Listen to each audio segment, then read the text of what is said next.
Welcome back to Casey Cares, Kansas City's nonprofit voice, produced by Charitable Communications, telling the stories of Kansas City nonprofits and the people behind them. I am Bobby Keys.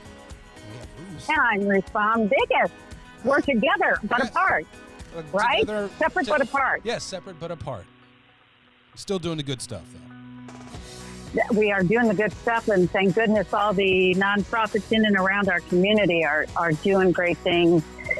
Ongoing despite this crazy health epidemic that we're facing. And one of those people that we've not had the honor of having on before is Mauria Stonestreet, who is the Executive Director of Building Hope for Autism. Welcome.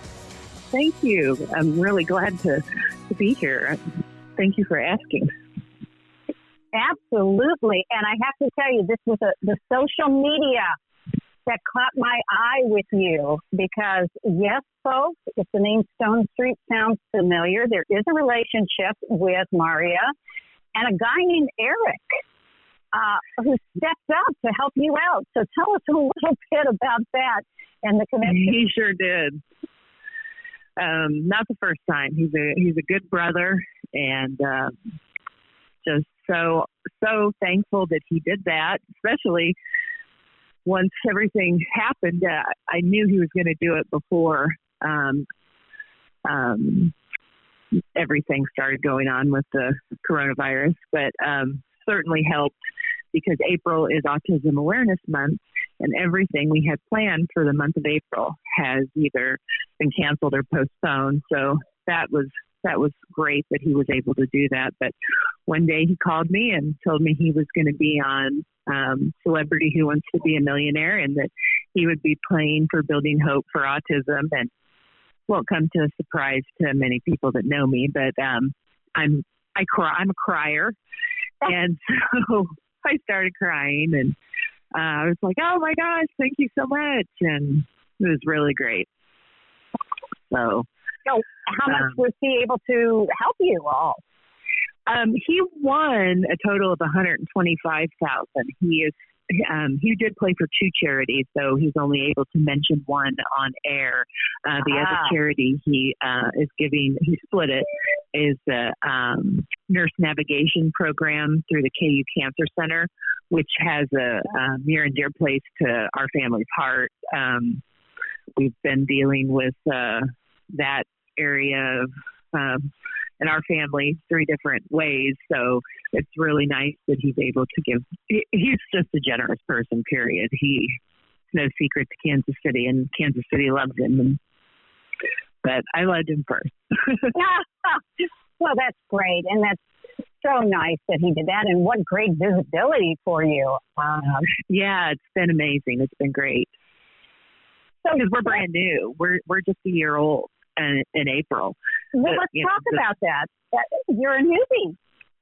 Yeah. How did this happen? How and why did this happen? Well, our founders, Dr. Shawn Sabin and her husband, Paul Barnes, they each have a loved one. Shawn has a niece, Stella, and Paul has a grandson, Josh, and they both have autism. And they had always wanted to do something, and Paul had formed an LLC, and he loves to design and build, and so he was designing some houses, and he found a builder, Curtis Betford from Betford Construction, and together they started a company called Quality Homes. And they started building homes, custom-built, beautiful homes, and Paul takes his profit and puts it back into the foundation. And they, that's where the name Building Hope for Autism came from. And that was what started the foundation. There's 3 homes right now. One just sold. It closed like last week.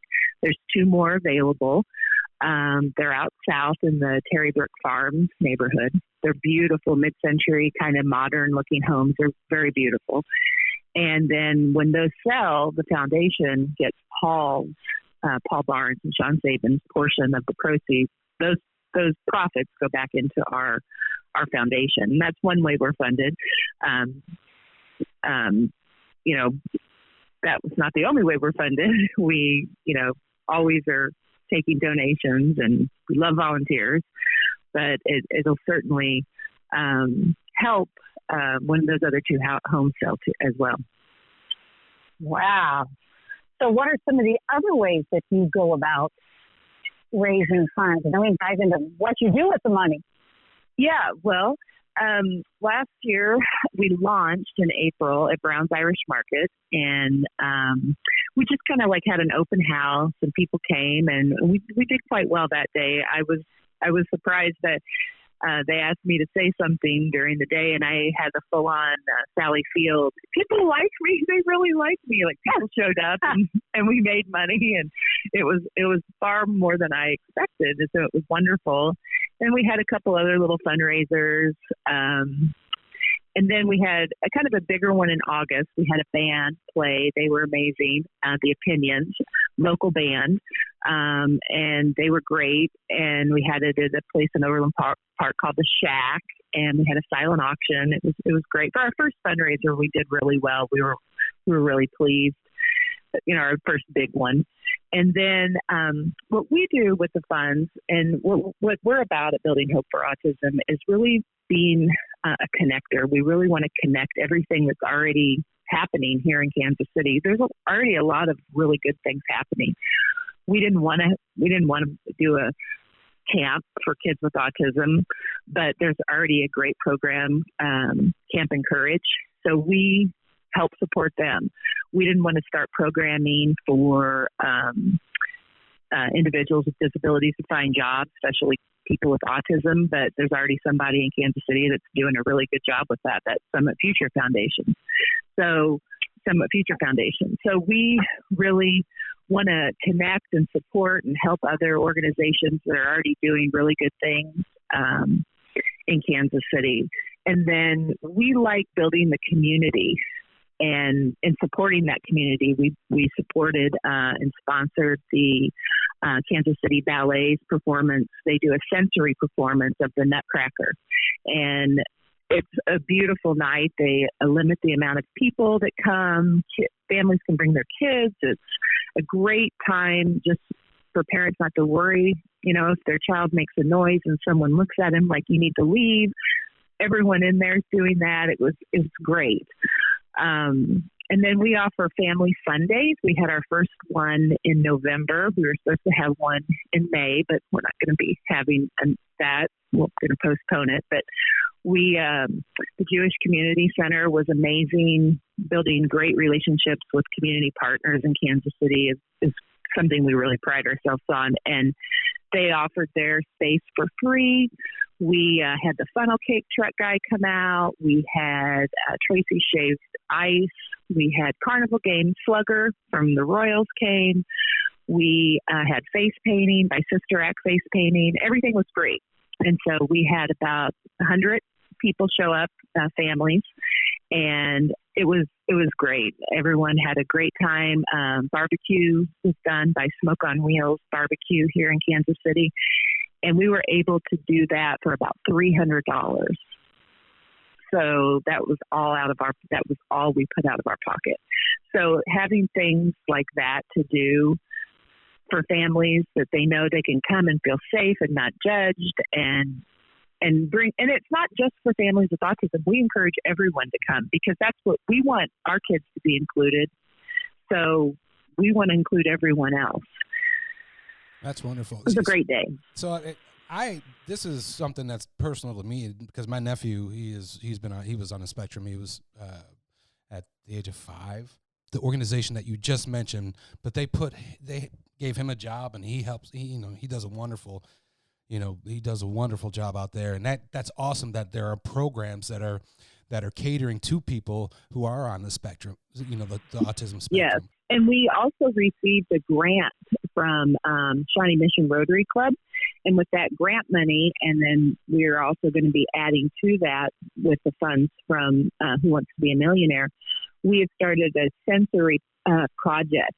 And people on the spectrum tend to have sensory integration issues with light, touch, smell, that type of thing. And so what we're going to be doing with that is families that might need noise-canceling headphones or a weighted blanket or maybe an iPad or something like that they can't they wouldn't necessarily be able to afford. If we get their name and what they need, we will send them that equipment. So we're really, really excited to get that up and going when things get back to a semblance of normal, whatever that might be. You understand it more from a sensory standpoint, but kids can play video games. They can do, and they need programs like yours to help fund all the other programs as well. I mean, and bring awareness. Do you see that more and more, I guess you'd say, the schools from a standpoint? Do you have any interaction with the schools and how they are molding their programs and how they're developing? Well, we absolutely want to get into schools. We'd be happy to get into schools and work with school therapists, occupational therapists, social workers, anybody, because those are the people that can give us the referrals, that they know the families that need what we can offer. And I also did some training. We do community training. I was out and I did training for the Shawnee Mission Fire Department, which is amazing. And we were supposed to partner in April to do some other things with them to bring awareness and acceptance through partnering together to do some. I don't want to say what we were going to do because I hope we still get to do it. You will. I guess I can say. Yeah, we were going to. So a lot of times kids that have autism, they like to get out from where they are supposed to be. And there was a incident in Kansas City, Missouri, not too long ago where a boy was able to get out of his house and he crossed a really busy street and they found him in a car like the next morning.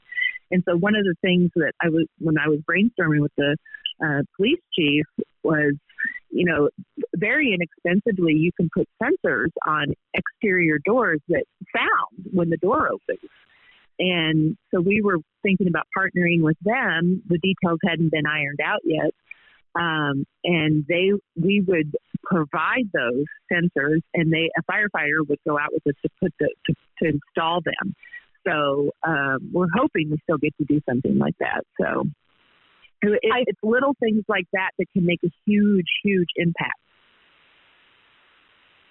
Well, I noticed, too, that you're not only focusing on kiddos of school age, but as kids age out. I'm known to interesting. Yeah, one of the things I've been known to say, and people say to me all the time, well, Mauria, say what you say. And it's children that have autism grow up to be adults that have autism. So, it doesn't go away. So just because we supported them through, their school age years, we have to continue to support that population. It's very important to make everyone in the community aware, firefighters, police officers, anyone in the community. I will do training. If anyone calls and asks me, I will come and I will do training. How can we help you? How can folks help building hope for autism? Well, number one, volunteer. We're always looking for volunteers. And if an area is your specialty, we'd love that. Donations, always. You can go to our webpage and make a charitable donation, of course. And then when we have events, attend our events and volunteer at our events. And we're hoping next year in September, things might be pushed back now, and, we just all have to wait and see. One of the things that we really want to do is host a talent show called Everyone's Got Talent. And we know of a lot of kids in the Kansas City area that have some amazing talents. There's a boy in Kansas City that he has autism, and he is an amazing beatboxer. And another young man who attends the UMKC, and he plays the piano. And he goes around to different nursing homes and plays the piano, and they request him to come back all the time. So it's things like that we want to showcase. We want everyone to know what these kids and adults can do, because it's amazing. And without the awareness of what's going on, you don't know what you don't know. And I always say that about kids that have autism. Sometimes they're missing that social piece of what is supposed to happen. They just don't have that. So it's artificially, and that was my background, was in teaching, and I was an autism specialist. And I used to teach kids artificially, if someone says, "Hi, how are you?" You answer them fine, but then you need to follow up with, "Hi, how are you?" Even though you don't care, you still need to say that. So I always say they don't know what, and it's true with everyone. People don't know what they don't know. And then, but now with autism, we are so aware of autism. Everyone's aware it's out there. 1 in 55 kids will be diagnosed with autism. So now we need to move past awareness to acceptance. And then once we're in the acceptance stage, that just means people include you, because once you're accepted, you're included. And that's all we want. Well, we want people to check out with you, and that's buildinghopeforautism.org. Mauria, you're doing great stuff. You're such a young organization. We hope you'll keep us posted on everything that you're doing, and good luck as you move forward. Absolutely. Thanks for having me. I really appreciate this platform and talking to you guys. It's been really nice. Thank you so much. Inspired by Ewan, Mary, and Kaufman, the Kaufman Foundation believes that every person, regardless of their background, should have the opportunity to learn, to take risks, and to own their success. Working together with our Kansas City community and beyond, we take on approaches that break down barriers, providing people with the necessary skills throughout life to make or take a job and ultimately give back to their community. By listening to the communities we serve, tap into our learnings and relationships, and bring everyone together to build and support programs that improve education, boost entrepreneurship, and help Kansas City thrive. Learn more at Kaufman.org.